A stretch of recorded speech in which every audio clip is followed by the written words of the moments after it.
And welcome into the offseason. I'm Cassie Carlson, joined this week by Luke Canellis as we are previewing training camp. Rookies and quarterbacks report on Saturday and the Ben Johnson era. We saw the Ben Johnson offseason. Now I feel like his real time to shine is happening with training camp starting next week. Yeah, this is his opportunity. First time as a head coach.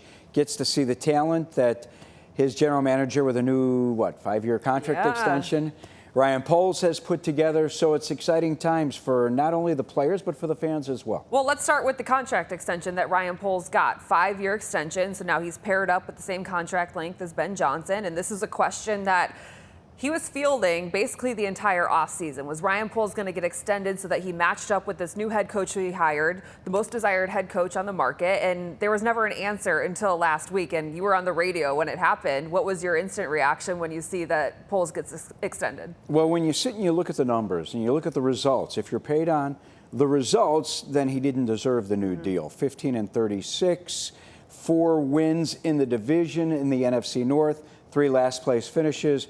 They've really struggled against teams that have gone to the playoffs. But then when you really break down and think about what Ryan Poles has dealt with in 3 years and his hits and misses, number one, he was brought into the organization to clean up an awful roster, which meant cutting veterans, which meant getting this team in friendlier cap space because they were dealing with a whole ton of dead cap space, and then going out and rebuilding the roster for your head coach at that time, which was Matt Eberflus. Now listen, Ryan Poles has his fingerprints all over what's happened. He hired Matt Eberflus, and I get it. Maybe he had only 3 choices, Jim Caldwell, Dan Quinn, or Matt Eberflus back then. He chose Eberflus. He chose to keep Matt Eberflus around another season.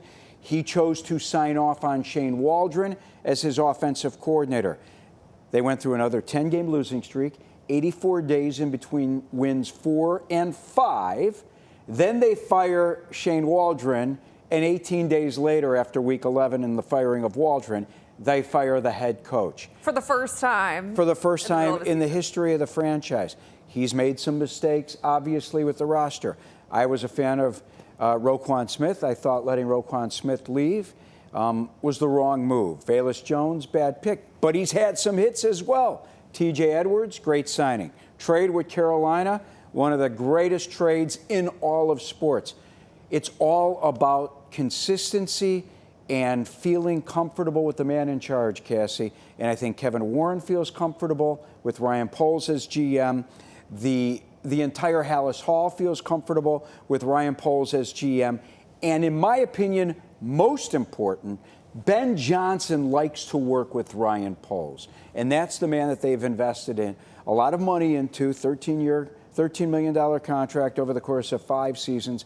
And I think Ben Johnson, over the course of time, has realized that I can work with this man. We can rebuild this roster, and then I am in charge, Ben Johnson, going out and executing and making sure we win games with this roster. So, as you just mentioned, Ben Johnson is in charge of executing and going and winning games for this team. How much do you think Ben Johnson, though, is in charge or is maybe more influential in the decisions that front office is making with who to put on this roster? Because remember, back when the Bears fired Matt Eberflus, there was a press conference with Kevin Warren and Ryan Poles sitting right next to each other. And Ryan Poles did not say many words in that press conference. And the conversation after that was, well, how much say does this guy have in this team at this point? And then Kevin Warren kind of had to put some more confidence, instill some more confidence in his GM that like he was going to make the head coach decision. He was going to hire the head coach. They were going to work in lockstep. But at the end of the day, Ryan Poles was the guy to decide who they were going to hire as their head coach. Then we see them go through the draft. Ben Johnson, we know he likes 2 tight end sets. We also know he had a really strong offensive line in Detroit, and they overhauled the interior through free agency in those trades, and then they drafted tight end in the top 10. How much do you think that maybe Ben Johnson has more say in all those decisions than Ryan Poles had with Matt Eberflus in the past? Well, listen, Ben Johnson knows offense. So I'm not surprised that Ben Johnson had a huge say in the drafting of Colston Loveland. But guess what? Ben Johnson wants another running back as well because his offense isn't as effective unless you're running the football with success. Did they get another running back? They did not.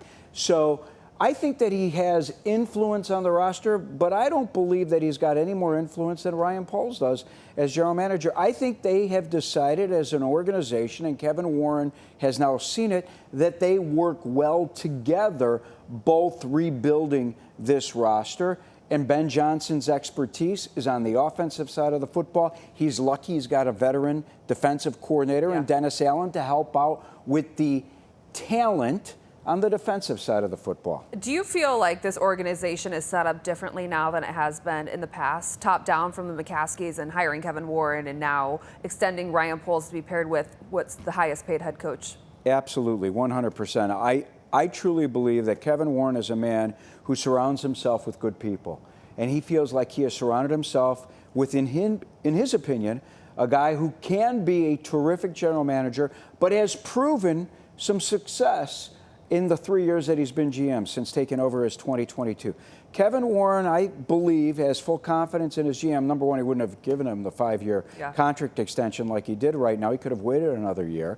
And he feels real good about where this team is because they went out and they got the hottest commodity on the head coaching list, and that was Ben Johnson as head coach. And if Ben Johnson felt comfortable with Ryan Poles, I think Kevin Warren said, all right, then we're going to give him a new deal and we're going to sync you guys up contract-wise. And let's hope it plays into a winning season, which would be nice, and then everyone would feel really good about the extension. There is good news. Second-round draft picks are signing their contracts finally, and Bears signed their 2 second-rounders in Shamar Turner and Ozzie Trapillo. The delay was all about guaranteed money. Albert Breer reports it's a 4-year deal. The first 2 years fully guaranteed for Trapillo. The third year, 72% guaranteed, and it makes sense for Trapillo, who has a really good shot of being a contributor on this offensive line in his rookie season, and will be competing starting in a couple days to be that starting left tackle. He needs to be in camp, okay? He's going up against a guy, let's say that Braxton Jones is healthy enough to come back and take part in drills as soon as camp opens up next week. Ozzie Trapillo needs to be on the football field working out with Ben Johnson, with his offensive line coach, because we have seen in football that teams that have consistency on their offensive line put themselves in a favorable chance to win. So I'm not convinced that Trapillo's your starting left tackle yet. Remember, he was on the right side the last 2 seasons at Boston College. I'm not convinced that Karam Amagaji, the 3rd-round pick, is that starter at left tackle as well. And I'm a big Braxton Jones fan. Remember, this guy was a 5th-round pick. Yeah, does he have some deficiencies out there? For sure.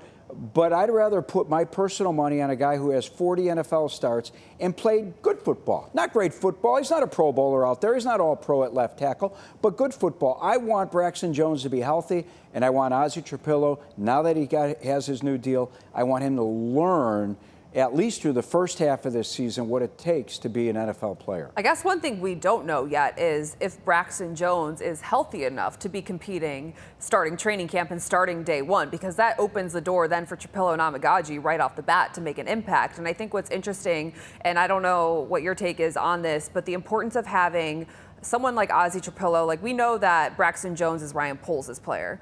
He's not Ben Johnson's player. So what does Ben Johnson think of Braxton Jones? And does Ozzie Trapillo maybe have a little bit of a leg up because Ben Johnson was in the draft room when they took him as well? He probably does, because Ben Johnson, as you said, was head coach when this team drafted Trapillo. I think he knows more about Braxton Jones than we may be giving him credit for, because no deal was made, no move was made by the Bears during free agency of the draft until Ben Johnson had scoured through all kinds of tape to see what type of talent he had on his roster.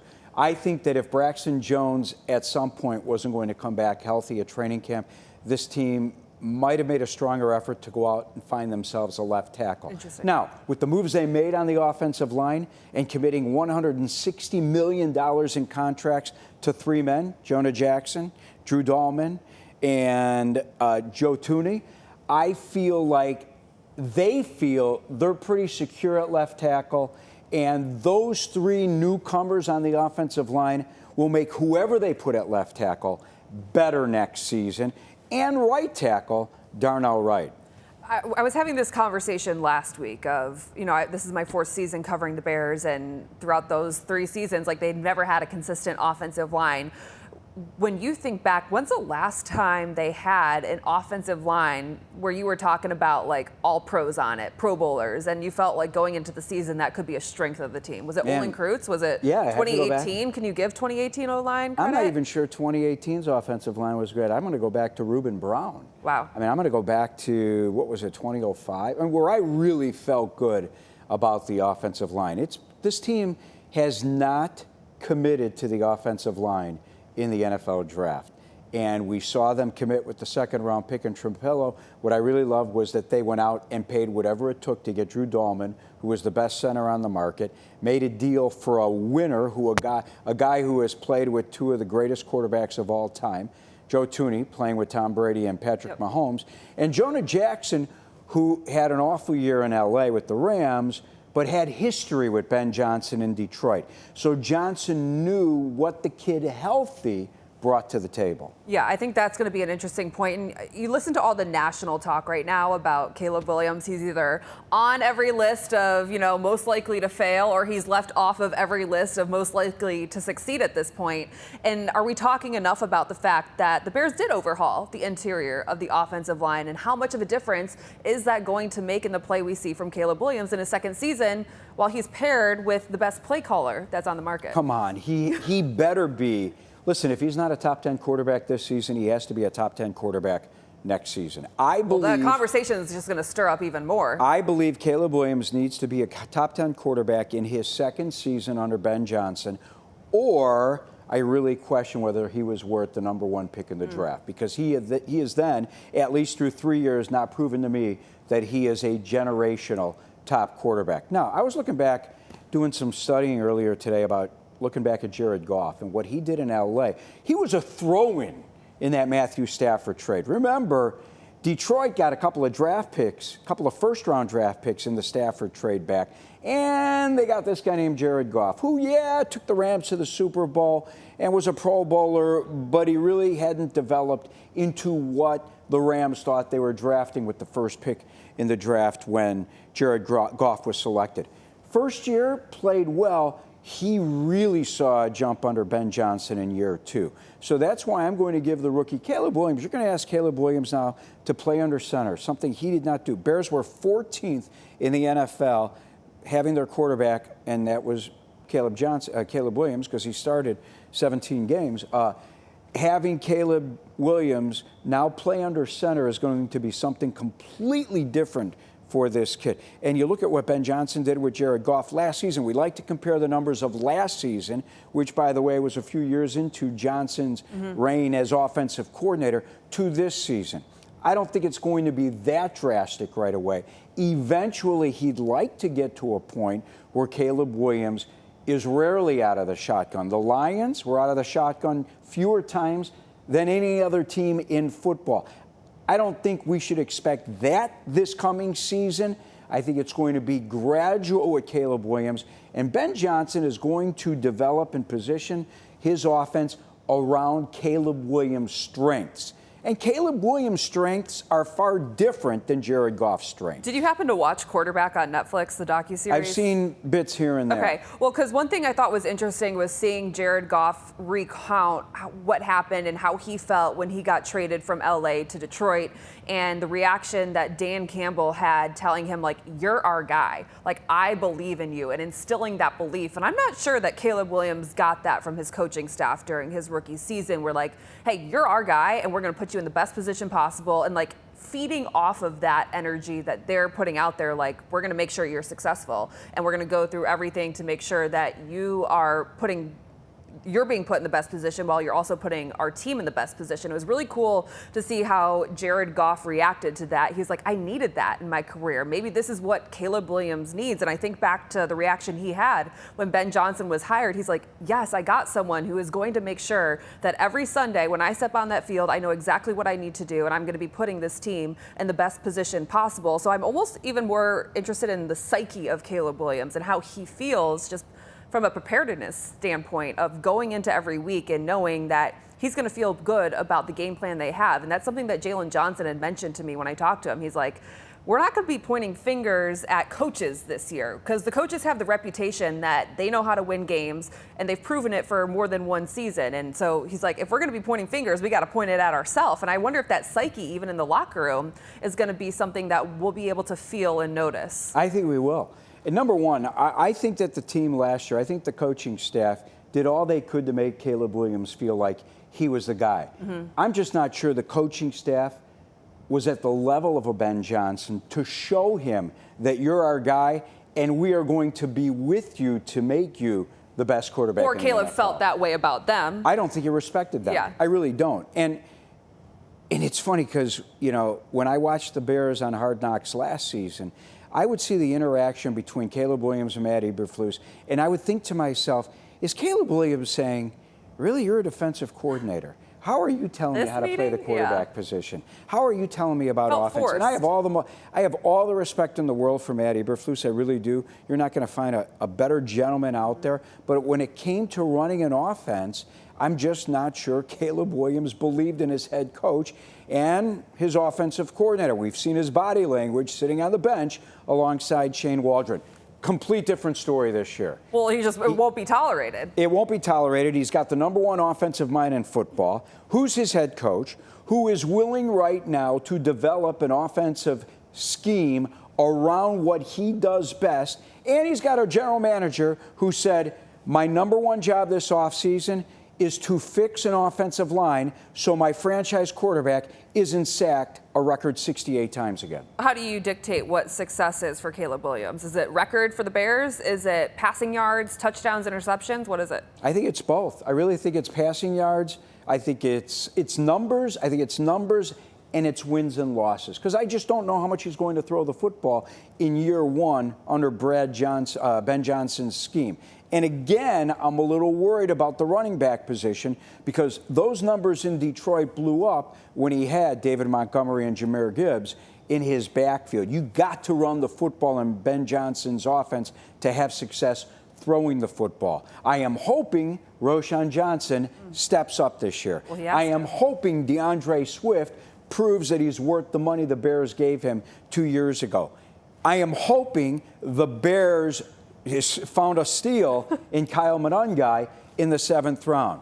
There's a lot of hope there at the running back position. But I feel good about Caleb Williams having a good season in year one. Again, I've said this before with you here on this show. I think the Bears struggle early on. I think it's going to take a little bit of time. Listen, you can look great without pads on, all right, and without a guy. Fall into the trap every year. Exactly, and without a defense actually rushing the quarterback. Those first 6, 7, 8 games are going to be tough for this team with a new head coach and a new scheme.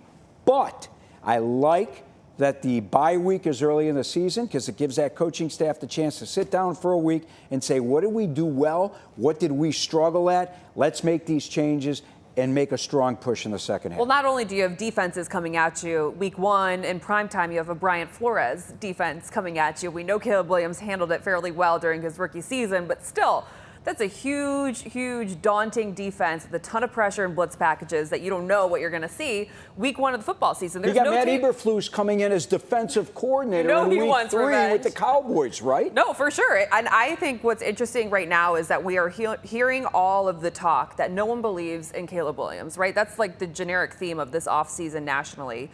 And so if you look at the first 4 games going Vikings on the road at Lions, Cowboys coming into town with Matt Eberflus, and then you get the Raiders, which, I mean, could the Raiders be good with Pete Carroll and Ashton Genty? I don't know. And you look and they could very well be 1-3.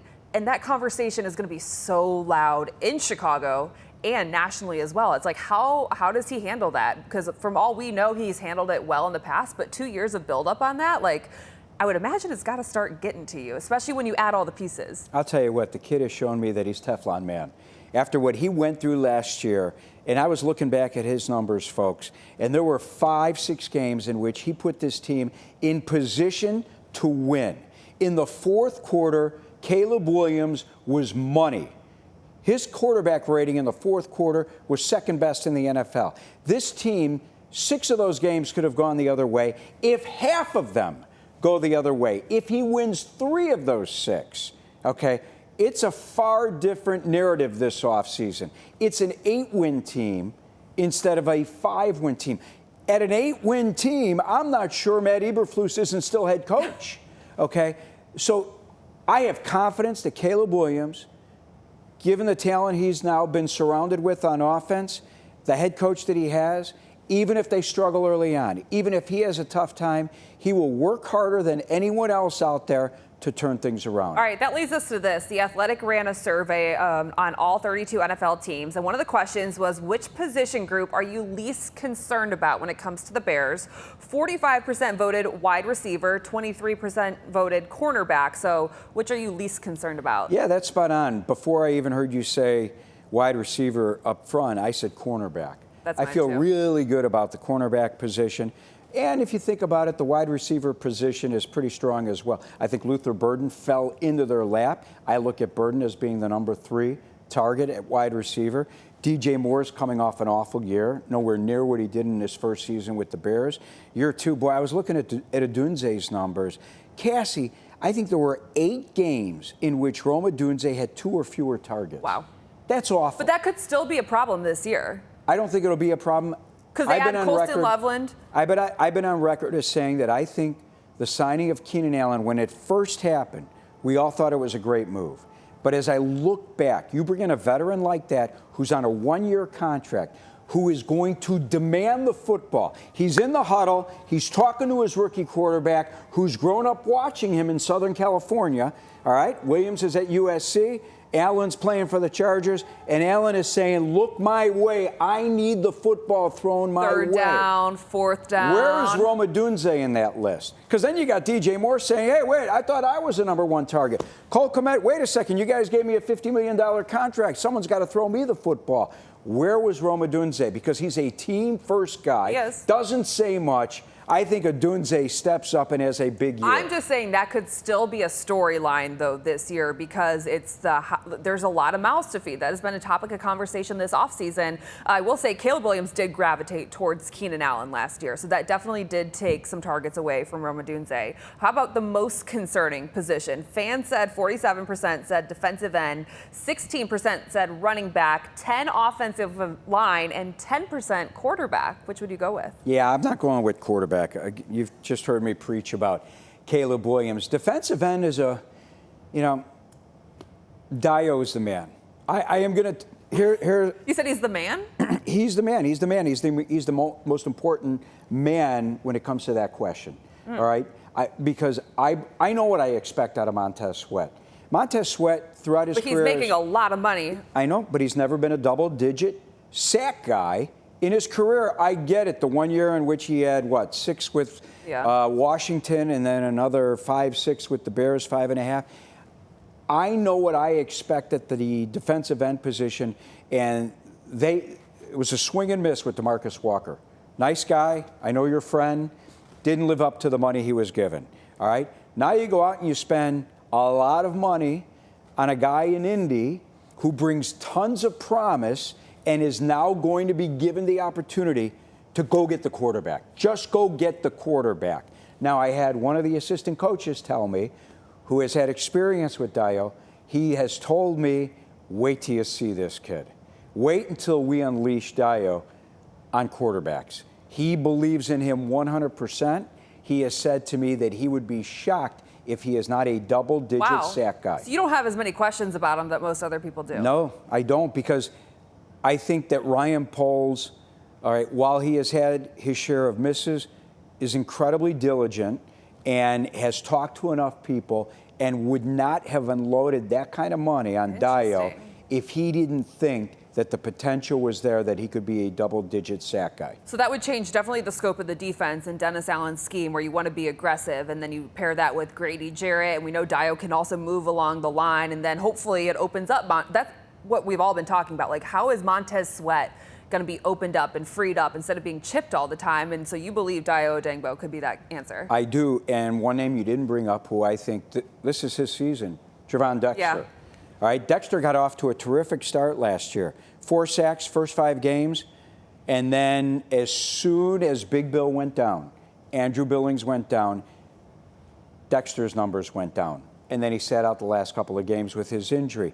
Big season for Dexter if he wants big money. Okay, that's interesting. I mean, we've seen his maturity over the years, I think, and he talks about every year that the most important thing he's learned is sustaining the production for an entire season. He's like, it's way harder than you would ever imagine because all of his production was up front in those early weeks. He's like, so that's his goal this year. Well, wasn't he telling you about the diet he put himself on, or he told the media? Yeah, no, well, he went through he was taking care of his body, he something went through he the didn't think was diet important. last offseason, and then there was a picture of him walking into Hallis Hall for offseason workouts, and people felt like he gained even more weight. He's like, no, I'm actually a little bit slimmer. It's more just like the quickness, the get off that he's always trying to work on that he's like trying to maintain. But I feel like now in this season, we heard about the maturity of him getting the defensive lineman all together in Florida. When everyone heard that was initiated by Gervon Dexter, I think it piqued a lot of people's interest. Like, okay, so this is a guy he's in year 3 now? Yeah. And he's already taking the initiative with guys like Grady Jarrett in the room, Montez Sweat, who's giving him a ton of kudos for doing that. And I think he understands what it takes for this defensive line to work as one, right? It's not just one player. It's got to be all of them working together. And he's trying to put that into action, which I think is promising. I do want to ask you, in the spirit of training camp starting, it's been in Platteville, it's been in Bourbonnais. Do you have a favorite training camp moment? Oh man, I have a favorite training camp moment that isn't G-rated, so I can't talk about it because it took place in Bourbonnais, not in Bourbonnais, in Platteville, back during the '85 team, actually, back during the Dave Wanstead Bears. Those were great times in Platteville, Wisconsin, because you were stuck there. All right, it wasn't like you could drive to Platteville and then come back the same day. You were there for 3-4 days, and the Bears took over the town. They had bars. Oh my gosh, and they made it a great time in Platteville. I had fun in Bourbonnais as well. Selfishly, now that I'm older, now that I don't go out like that anymore, I like being able to drive back and forth and sleep in my own bed at Hallis Hall. All right, well, he can't tell us the story, but I'm going to get it off air. You know I'll share it with you off I know. air. Only at the VIG. Why you got to bring up the VIG? We're big fans of the VIG in the Fox 32 Sports Department. Thanks for coming on the show. I love being on the show with you. The Offseason is now available on Spotify, Odyssey, or wherever you listen to your podcast.